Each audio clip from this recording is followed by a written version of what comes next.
99% बच्चों को 3 parts rule के बारे में मालूम ही नहीं होता। एग्जाम में बाई चांस अगर गलत क्वेश्चन आ गया तो उसे अटेम्प्ट करना है कि नहीं करना, गारंटीड ये गलती बोर्ड एग्जाम में करके आने वाले हो। Mistake number 1, poor time management. 95% बच्चों का क्लास 10 इंग्लिश बोर्ड एग्जाम में कोई ना कोई क्वेश्चन जरूर छूटता है क्योंकि उनकी टाइम मैनेजमेंट टेक्निक्स बहुत ही खराब होती है। तो तुम्हें ये गलती नहीं करनी है बच्चा। तुम्हें मैं बता दूं, सेक्शन ए जिसमें तुम्हारे पास 2 अनसीन पैसेज आते हैं, इसे तुम्हें 40 मिनट्स में कंप्लीट करना है। इसका मतलब ये है कि पर अनसीन पैसेज मैं तुम्हें दे रही हूँ 20 मिनट्स। इस 20 मिनट्स में 7-8 मिनट में तुम्हें एक अनसीन पैसेज की रीडिंग लगानी है बच्चा, और रीडिंग लगानी है तुम्हें एटलीस्ट 2 बार। बाकी के 10 मिनट में तुम्हें इस अनसीन पैसेज में से अपने आंसर्स को ढूंढ के आंसर्स को नोट डाउन भी करना है। जो 1-2 मिनट बच रहे हैं वो तुम्हारे बफर टाइम के लिए है। तो पर अनसीन पैसेज तुम्हारे पास 20 मिनट्स है and that makes section A के लिए सिर्फ 40 मिनट। अब आते हैं सेक्शन नंबर बी पे। ये काफी इजी सेक्शन होता है अटेम्प्ट करने के लिए क्योंकि या तो तुम्हें क्वेश्चन का आंसर आता है या तो तुम्हें नहीं आता है। अगर तुम्हें बाई चांस आंसर नहीं आता है तो यहाँ पे टाइम वेस्ट नहीं करना है, इस क्वेश्चन को बाद में आके रिविजिट करना है, बल्कि तुम्हें पूरा ग्रामर सेक्शन 15 to 20 मिनट्स के अंदर खत्म करना है।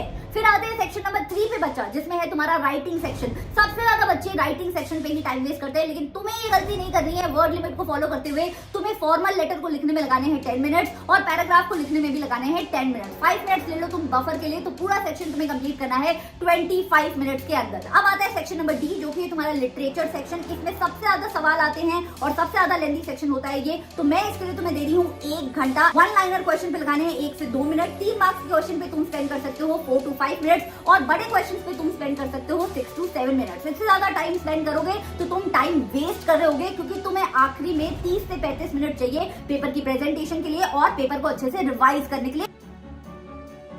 कई सारे बच्चे क्वेश्चन अटेम्प्ट ही नहीं करते। ऐसा 2 ही सिचुएशन में होता है, या तो तुम्हें आंसर नहीं आता है या तो तुम्हें लगता है कि ये सीबीएसई ने गलत क्वेश्चन दे दिया है और तुम्हें लगता है इसे अटेम्प्ट करके कोई फायदा ही नहीं है। दोनों ही सूरतों में बच्चा तुम्हें क्वेश्चन के आंसर को अटेम्प्ट करना है, क्योंकि अगर सीबीएसई ने गलत क्वेश्चन दे भी दिया है, मार्क्स तभी देगा जब तुमने एटलीस्ट वो क्वेश्चन को अटेम्प्ट करने की कोशिश की हो। और अगर क्वेश्चन नहीं भी आता है तो भी उसे अटेम्प्ट करना है, क्योंकि नहीं अटेम्प्ट करोगे तो 0 मार्क्स मिलेंगे, लेकिन अगर अटेम्प्ट कर दोगे तो तुम्हें आधे मार्क्स मिलने की पूरी पॉसिबिलिटी होती है। मुझे लगता है कि अगर वर्ड लिमिट से ज्यादा लिख के आओगे तो तुम्हें एक्स्ट्रा मार्क्स मिलेंगे? बिल्कुल भी नहीं। इनफैक्ट अगर तुम वर्ड लिमिट को बहुत ज्यादा एक्सीड कर दोगे तो तुम्हारे मार्क्स पेपर में कट भी सकते हैं। इसीलिए इन सारी वर्ड लिमिट को फॉलो करो। डोंट फॉरगेट कि क्वेश्चन में जो पूछा है उसी का आंसर तुम्हें देना है। अगर हाउ पूछा है और तुम व्हाट का आंसर देके आ गए हो तो तुमने जितना मर्जी लिखा हो तुम्हें आंसर नहीं मिलेंगे। So you have to write the relevant answer and that too in this word limit.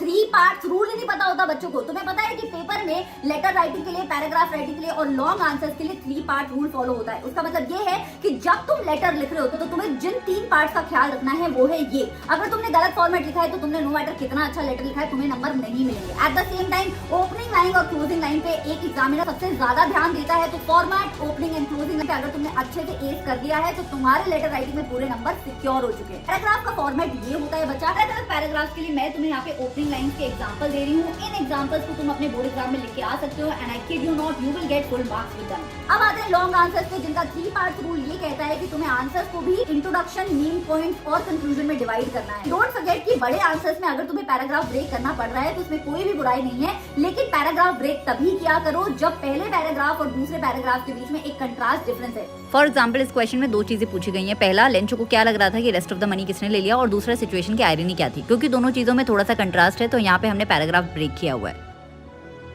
Next mistake तो ऐसी है जो बच्चे स्टूपिडिटी में करके आते हैं। उन्हें चाहे शब्द का मतलब पता हो चाहे ना पता हो, लेकिन वो जबरदस्ती बड़े बड़े आंसर्स में इस तरीके के डिफिकल्ट वर्ड्स को इस्तेमाल कर लेते हैं। इनफैक्ट कई बच्चे क्या करते हैं, जिस आंसर में पोएट ऑथर का नाम नहीं भी पूछा होता है वहां पे भी जबरदस्ती लिख के आ जाते हैं और अक्सर उस ऑथर या पोएट के नाम में वो कोई ना कोई स्पेलिंग मिस्टेक कर जाते हैं और उनके पूरे नंबर आने से रह जाते हैं। तो तुम्हें ये गलती नहीं करनी है।